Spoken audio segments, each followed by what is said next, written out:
오늘 우리에게 주신 하나님의 말씀은 호세아 2장 14절에서부터 23절까지의 말씀, 구약성경 1258면입니다. 이 말씀을 교독하겠습니다. 제가 먼저 읽겠습니다. 그러므로 보라, 내가 그를 타일러 거친 들로 데리고 가서 말로 위로하고 거기서 비로소 그의 포도원을 그에게 주고 아골 골짜기로 소망의 문을 삼아 주리니 그가 거기서 응대하기를 어렸을 때와 애굽 땅에서 올라오던 날과 같이 하리라. 여호와께서 이르시되 그날에 내가 나를 내 남편이라 일컫고 다시는 내 바알이라 일컫지 아니하리라. 내가 바알들의 이름을 그의 입에서 거부하여 다시는 그의 이름을 기억하여 부르는 일이 없게 하리라.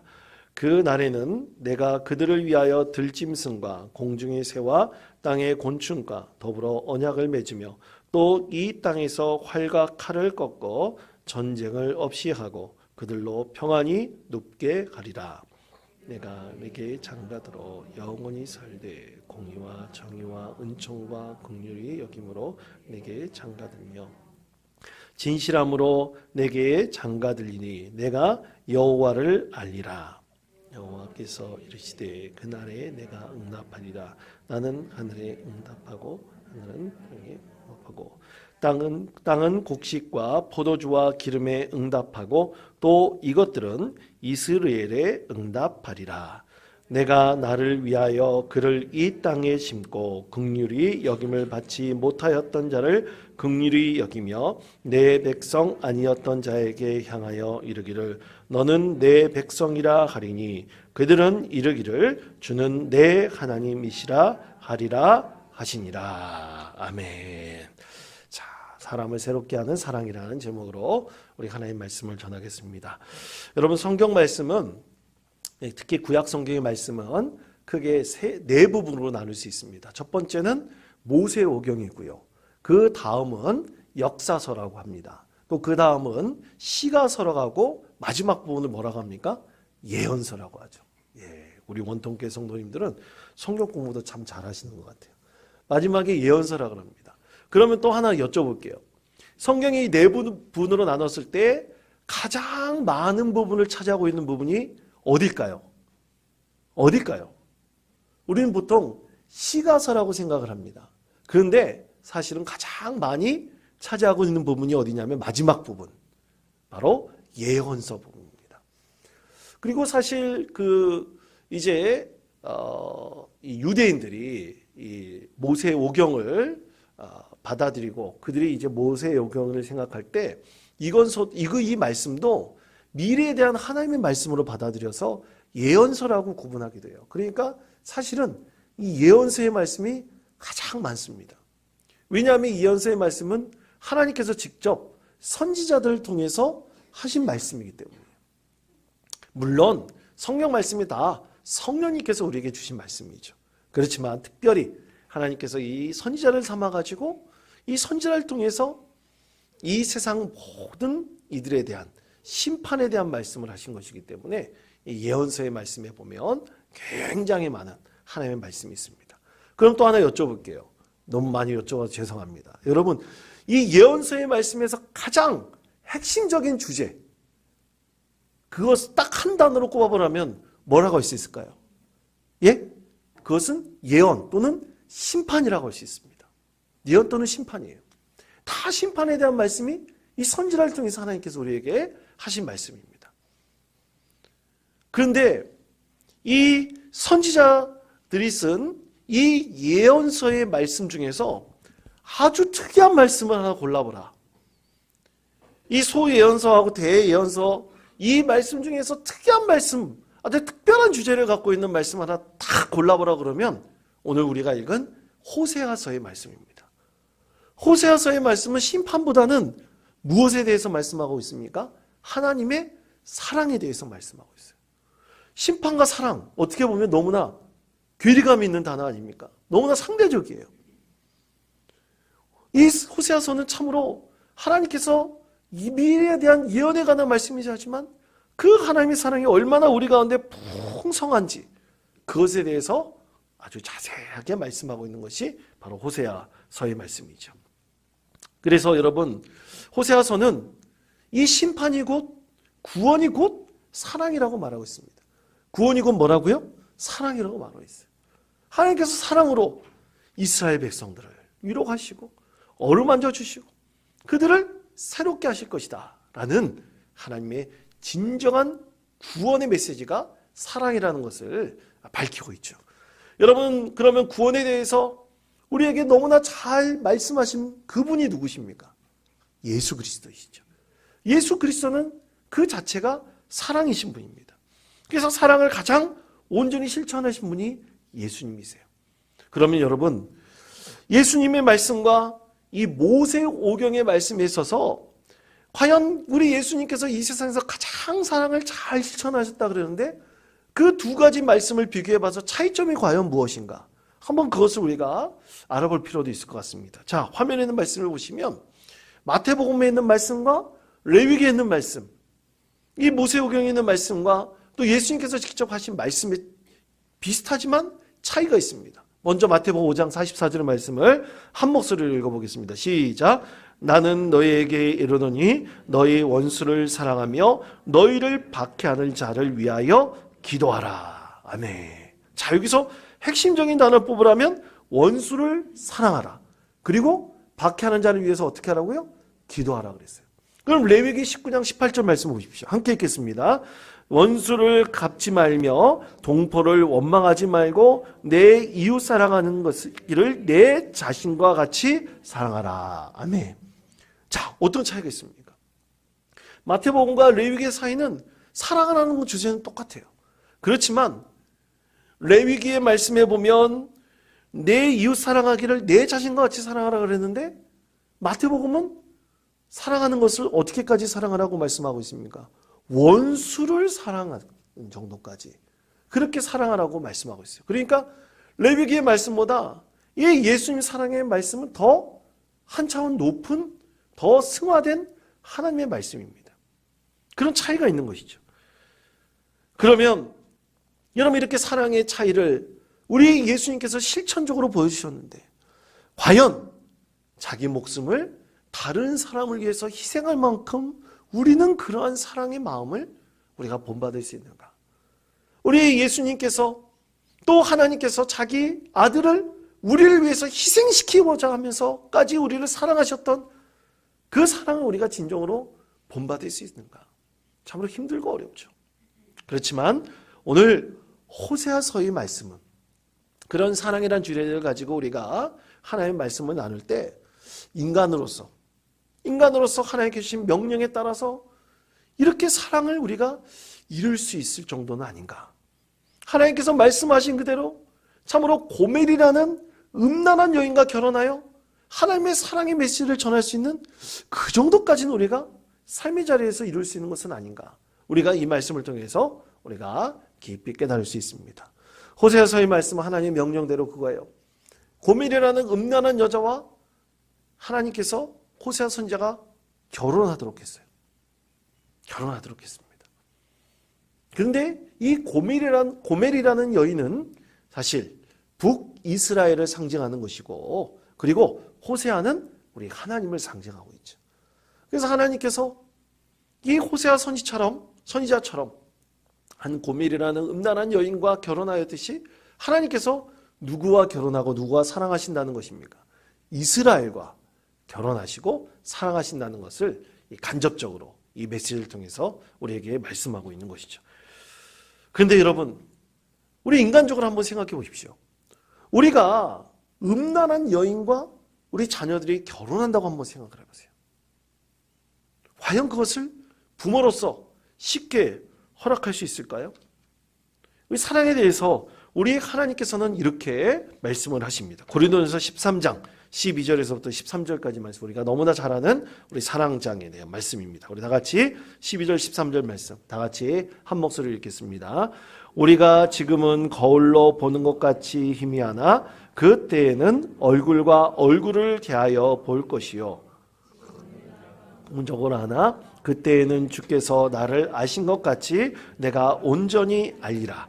그런즉 믿음, 소망, 사랑 이 세 가지는 항상 있을 것인데 그 중에 제일은 사랑이라. 아멘.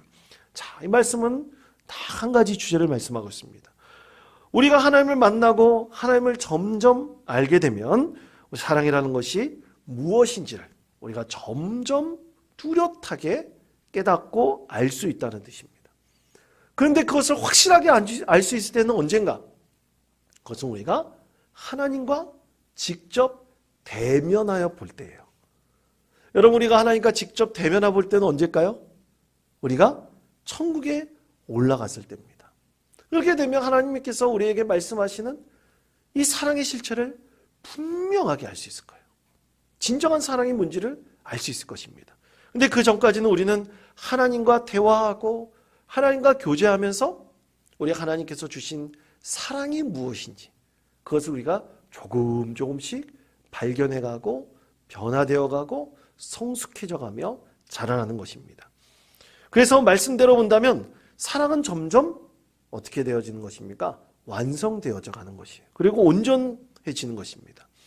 그래서 우리는 사랑에 나는 감정, 그리고 사랑이라는 욕구, 또 기쁨과 은혜를 점점 그것을 알게 되면서 그것을 점점 원하게 되죠. 그것을 추구하게 됩니다.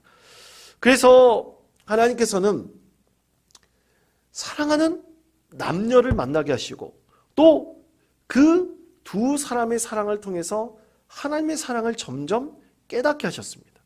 그러면서 가족을 이루게 하셨어요. 그래서 가족을 통해서 하나님께서는 진정한 하나님의 사랑이 무엇인지를 조금씩 믿음의 과정을 통해서 알게 해주시고 그 사랑을 완성시켜 나가는 그 모습을 아름답고 참으로 축복된 것으로 하나님께서 이 가족 제도를 주신 것이죠. 그런데 여러분, 하나님께서 주신 가족 제도가 완전하다고는 할 수 없습니다. 왜냐하면 이것은 사람들이 하는 거잖아요. 죄된 사람들이 하는 것입니다. 만약 하나님께서 직접 하시는 것이라면 완전해질 수 있겠죠. 그러나 죄 많은 사람들이 하는 것이기 때문에 완전해질 수는 없습니다. 그렇지만 우리는 점점 사랑을 통해서 하나님의 사랑이 무엇인지를 발견하고 그리고 점점 사랑이 무르익어가고 성숙해질 수 있는 것입니다. 그래서 하나님께서는 남녀 간의 사랑을 통해서 이렇게 말씀하십죠. 마가복음 10장 7절에서부터 9절까지 말씀입니다. 다 같이 한 목소리로 읽겠습니다. 이러므로 사람이 그 부모를 떠나서 그 둘이 한 몸이 될지니라. 이러한즉 이제 둘이 아니요 한 몸이니 그러므로 하나님이 짝지어 주신 것을 사람이 나누지 못할지니라 하시더라. 아멘. 그러니까 한 몸이 되었다 그랬잖아요. 두 사람이 어떻게 한 몸이 될 수 있겠습니까? 그건 불가능하죠. 그렇기 때문에 성경에서는 이것은 참으로 신비로운 연합이다. 그래서 그 사랑을 완성해가고 회복시켜가는 것이다. 그렇게 말씀하는 것입니다. 그렇다면 두 사람의 남녀 간의 사랑이 그렇다고 한다면 그들 통해서 세워지는 가족들은 어떤 것입니까? 이 가족들 안에서 자녀들을 양육하고 자라나게 하면서 우리는 하나님께서 자녀들을 향한 사랑이 무엇인지를 조금씩 알게 되는 것이죠. 우리들은 다 누굽니까? 하나님의 자녀들이에요. 그래서 하나님께서 나를 얼마나 사랑하시는지 우리 가족들을 통해서 우리는 조금씩 깨닫게 되고 알게 되고 사랑의 실체에 점점 다가가게 되는 것이죠. 요즘 새벽 기도 때마다 기도하면서 꼭 빼놓지 않는 것은 우리 아이들을 위해서, 제 자녀들을 위해서 기도합니다. 여러분들도 자녀들을 위해서 기도하시죠? 그렇죠? 아마 또 부부만 있는 분들이라면 또 남편과 아내를 위해서 서로 기도할 것입니다. 근데 우리 자녀들을 위해서 기도할 때 사실은 아내를 위해서 기도할 때 남편을 위해서 기도할 때보다 더 부담스러워요. 왜냐하면 부모의 입장에서 자녀들은 뭡니까? 자녀들은 부모의 거울이라 그랬어요. 그래서 자녀들이 다 잘 되기를 바랍니다. 그리고 신앙적으로 잘 성숙하기를 바라요. 그런데 그러지 못할 수도 있습니다. 참으로 신앙적으로 잘 자라거나 또 세상적으로도 잘 되지 못할 수도 있어요. 특히 저같이 이제 목회자의 가정에서 아이들이 신앙적으로 잘 자라나고 잘 되면 참 좋겠는데 그렇지 못할 수도 있습니다. 그럴 때 한켠에서는 성도들 마음에 솔직히 아니 목사들의 가정이 왜 저러지? 왜 저렇게 아이들이 말을 듣지 않지? 왜 이렇게 신앙적으로 성숙하지 않지? 막 의문을 가질 수 있어요.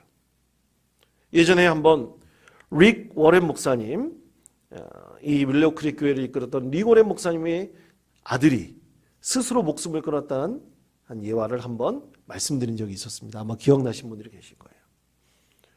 그때 저는 그 소식을 뉴스로 접했을 때 저도 참 그 소식을 접했을 때 참 의문들이 들더라고요. 어떻게 목사님의 가정에서 그 유명한 전 세계적으로 영적 리더로 세워진 이 리고레 목사의 아들이 목숨을 끊을 수가 있지? 그 가정에 문제가 있는 거 아니야?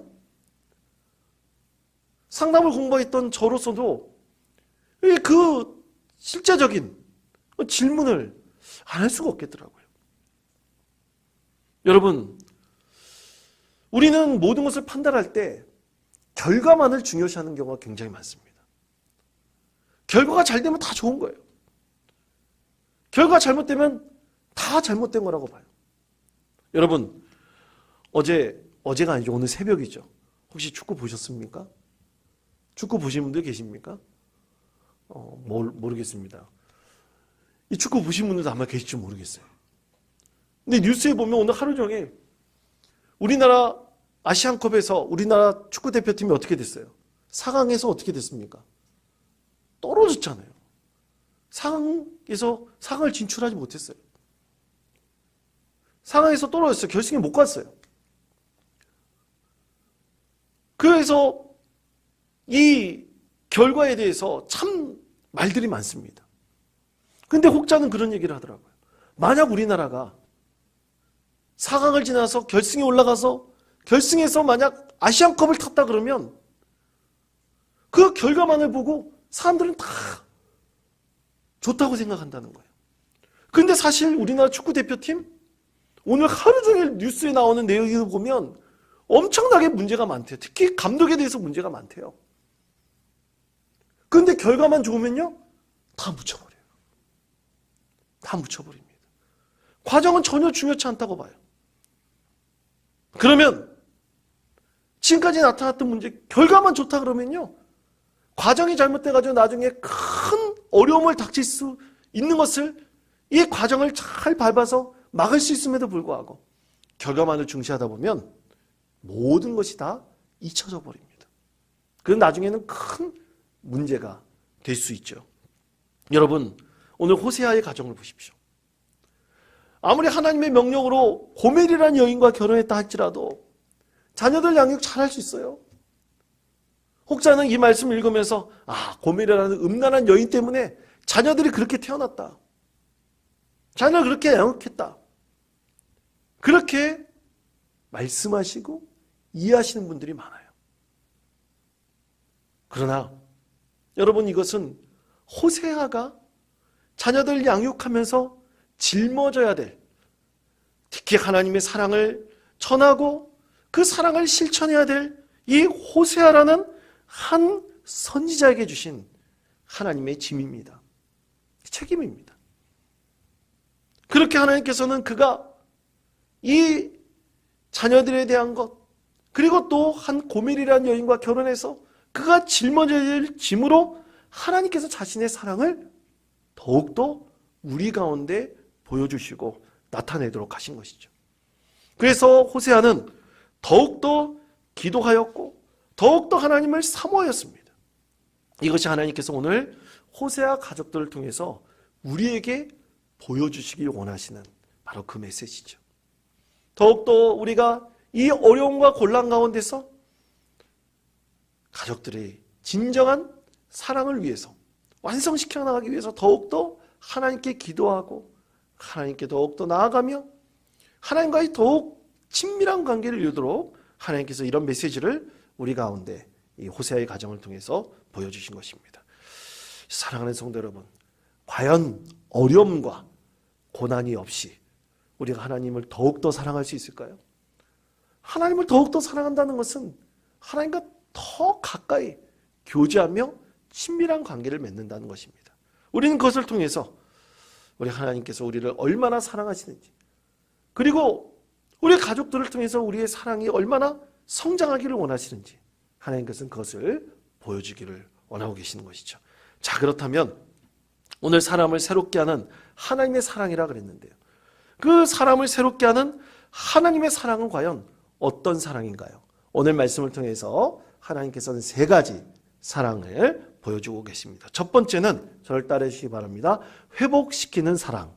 회복시키는 사랑. 그렇습니다. 호세아 2장 14절에서부터 15절까지 말씀 다 같이 한 목소리로 읽겠습니다. 그러므로 보라, 내가 그를 타일러 거친 들로 데리고 가서 말로 위로하고 거기서 비로소 그의 포도원을 그에게 주고 문을 삼아 주리니 그가 거기서 응대하기를 어렸을 때와 애굽 땅에서 올라오던 날과 같이 하리라. 하나님. 자, 하나님께서 말씀하셨죠. 내가 그를 타일러 거친 들로 데리고 가서 말로 위로하겠다. 그렇게 말씀하셨습니다. 무슨 뜻입니까? 하나님께서 화를 내지 않겠다는 뜻이에요. 오히려 이스라엘 백성들이 다시 살 수 있는 기회를 제공하시겠다. 그렇게 말씀하십니다. 그래서 포도원을 주고, 그리고 죽음의 골짜기를 오히려 희망, 소망의 문으로 삼게 해주시겠다. 그래서 다시 한번 살아갈 수 있는 기회를 주시겠다 약속하셨죠. 이것이 바로 회복의 은혜입니다. 예전에 가톨릭 신부들, 특히 여러분 가톨릭은 이 술이 잘 좋습니다. 그렇죠? 그리고 이 가톨릭 신부들은 매일같이 미사를 드리니까 미사 이후에 남겨진 포도주는 버리지 못하게 돼 있어요. 다 먹게 돼 있어요. 그래서 가톨릭 신부들 중에서 사실은 알코올 중독자들이 굉장히 많습니다. 우리가 잘 모르지만 알코올 중독 치료를 받는 가톨릭 신부들이 굉장히 많아요.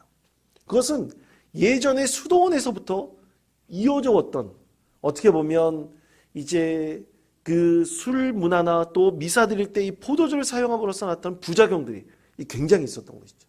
그러니까 가톨릭 이 신부들에게서는 굉장히 어두운 부분이에요. 그런데 그들이 이런 이 질병 가운데 살고 있는 사람들이 지금까지 얼마나 많이 있었겠습니까? 신부들이 얼마나 많이 있었겠어요. 그런데 그들은 이렇게 이 중독이라는 질병 가운데 있는 신부들을 치유하기 위해서 굉장히 애를 씁니다. 먼저 1차적 책임은 그 신부를 맡고 있는, 이 성당을 맡고 있는 주임 신부가 담당하게 되어 있어요. 그래도 또 되지 않는다면 그 주임 신부보다 위에 있는 신부가 책임지게 되어 있습니다. 또 안 되면 그 위에 지도하는 신부가 책임지게 되어 있어요. 그래서 끝까지 책임을 집니다. 또 실패하죠. 중독 때문에 또 고생하죠. 다시 병원에 들어가기도 하고 치료소에 들어가기도 해요. 그런데도 불구하고 그 신부가 하나님의 사람으로 한번 부름을 받았다면 이 문제에서 끝까지 벗어날 수 있도록 최대한 책임을 지고 끝까지 포기하지 않는 것. 그들이 가톨릭 신앙의 전통으로 계속해서 지금까지 지키고 남아있다고 합니다. 여러분, 사랑은 이렇게 포기하지 않는 겁니다. 예수님께서는 단 한 명의 생명도 포기하지 않으셨어요. 12명의 제자들 중에서 가룟 유다가 스스로 뛰쳐나가지 않는 한 예수님께서는 그마저도 사랑하셨고 용납하셨습니다. 그래서 우리 하나님 예수님께서는 끝까지 사랑을 통해서 포기하지 않으시고 모든 사람들이 구원을 얻기를 간절히 원하고 계시죠. 그래서 세상 사람들이 포기하더라도 포기하지 않고 끝까지 붙드는 것이 바로 예수님의 사랑인 것입니다. 그러면 이런 회복은 어디에서부터 시작해야 됩니까? 그것은 여러분 다 하나의 출발점이 있습니다. 하나님과의 관계의 회복에서부터 시작을 해야 됩니다. 여러분, 목회자에게 만약 상담을 요청한다면 그 상담 가운데 마지막 결론은 하나님과의 관계를 회복시키는 것부터 시작하십시오. 아마 그렇게 권면할 거예요. 그러므로 사랑하는 성도 여러분, 모든 문제 해결의 시작은 하나님과의 관계의 회복에서부터 시작되는 것입니다. 먼저 하나님과의 관계의 회복을 우리가 늘 회복해 나가는 믿음의 성도 되시기를 축복합니다. 두 번째, 저를 따라 주시기 바랍니다. 죄를 기억나지 않게 하는 사랑. 죄를 기억나지 않게 하는 사랑. 자, 호세아서 2장 16절, 17절 말씀 다 같이 한 목소리로 읽겠습니다. 여호와께서 이르시되 그날에 내가 나를 내 남편이라 일컫지 아니하리라. 내가 바알들의 이름을 그의 입에서 제거하여 다시는 그의 이름을 기억하여 부르는 일이 없게 하리라. 아멘. 자, 그렇습니다. 진정한 사랑은 과거에 기억하지 않도록 돕는 것입니다. 하나님께서 말씀하셨습니다. 너희가 과거에 나 대신 남편을 바알이라고 여겼다 한다면 이제는 누구를 진짜 남편으로 삼기를 원하신다고요? 하나님을 남편으로 삼기를 원한다. 그래서 과거를 묻지 않겠다고 말씀하셨어요. 과거는 다 뭡니까? 지나간 거예요. 하나님께서 어떻게 하신 거예요? 잊어버린 것입니다. 과거에 너희들은 바알을 섬겼지만 이제는 누구를 섬기라고요? 하나님을 섬기라. 하나님을 누구로 만들라고요? 내 남편으로 삼으라. 우리 하나님께서 말씀하셨죠. 그런데 여러분, 한 번 죄를 지은 사람이 또 죄를 짓지 않을 수 있을까요? 당연합니다. 죄를 짓게 되어 있어요. 우린 늘 반복합니다. 그러나 하나님께서는 이전에 했던 것을 기억하지 않겠다. 그렇게까지 하나님께서는 기다리고 또 기다리시겠다. 오늘 말씀을 통해서 우리에게 약속하시고 선포하셨습니다. 여러분, 하나님의 사랑은 바로 이런 모습이에요. 이전 것은 지나갔으니 보라 새 것이 되었다는 것이 우리 하나님의 메시지죠. 그래서 우리 하나님께서는 이전에 있었던 것을 기억하지 않고 늘 새로운 믿음의 삶을 살기를 우리를 통해서 간절히 원하고 계십니다. 여러분, 사람들이 가장 힘들어하는 것은 자기 인생에 뭔가 오점을 남기는 거예요. 스크래치를 남기는 것입니다. 또 빨간 줄 걷는다 그러잖아요. 그런 남기는 걸 사람들 정말 싫어하고 원치를 않아요. 왜냐하면 그것이 나에게 평생의 이력처럼 남을 것이라는 두려움이 우리 가운데 있기 때문이죠. 그런데 이렇게 이력을 기억하는 사회와 공동체는 절대로 건강한 사회와 공동체가 될 수가 없습니다. 우리 사회도 마찬가지예요. 우리가 속해 있는 공동체도 마찬가지입니다. 이전 것을 자꾸만 기억하려는 건 좋지 않아요. 여러분, 과거에 기억하신 것입니다. 지금 가족관계 증명서로 바뀌었잖아요. 그 이전에는 무엇을 떼줬습니까? 호적증명서를 떼줬어요. 근데 가족관계 증명서에서는 지울 수 있는 것은 없앨 수가 있습니다. 왜냐하면 우리 인생들에는 다 새롭게 시작할 수 있는 기회를 하나님께서 다 주셨습니다. 건강한 공동체는, 건강한 사회는 이전 것을 기억하지 않고 새롭게 출발할 수 있도록 기회를 제공하는 것입니다. 여러분, 우리 신앙의 공동체도 마찬가지예요. 예전에 한번 소개시켜드린 드라마 정신병동에도 아침이 와요라는 드라마 있습니다. 제가 예전에 한번 소개시켜드린 적이 있나요? 기억 못하시면 더욱더 감사하고요. 예, 저는 꼭 한번 보셨으면 좋겠어요. 제가 상담을 공부했기 때문에 그 드라마 보면서 너무나 감동을 많이 받았습니다. 그리고 제가 납병원에서 근무했을 때, 납병원에서 그 CP 사역을 이렇게 훈련받을 때 그게 너무나 많이 오버랩되더라고요. 그래서 사실 저는 정신병에 있는 걸린 분들, 아마 일반 성도들이나 그런 분들보다 제가 좀 더 이해하는 폭이 좀 넓을 겁니다. 왜냐하면 그런 분들을 많이 만나보고 경험해 봤기 때문이에요. 그래서 그 경험은 굉장히 중요하죠. 이 드라마에서 마지막 부분에서 어떤 것이 나오냐면, 이 정신병원에서 근무하는 간호사가 자기도 심각한 조울증을 앓게 돼요.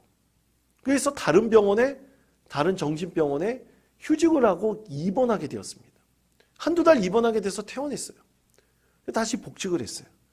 근데 복직을 했는데 우연찮은 기회에 이 간호사가 다른 정신병원에 입원했다는 것이 자기가 근무하는 정신병원에서 알려지게 돼요.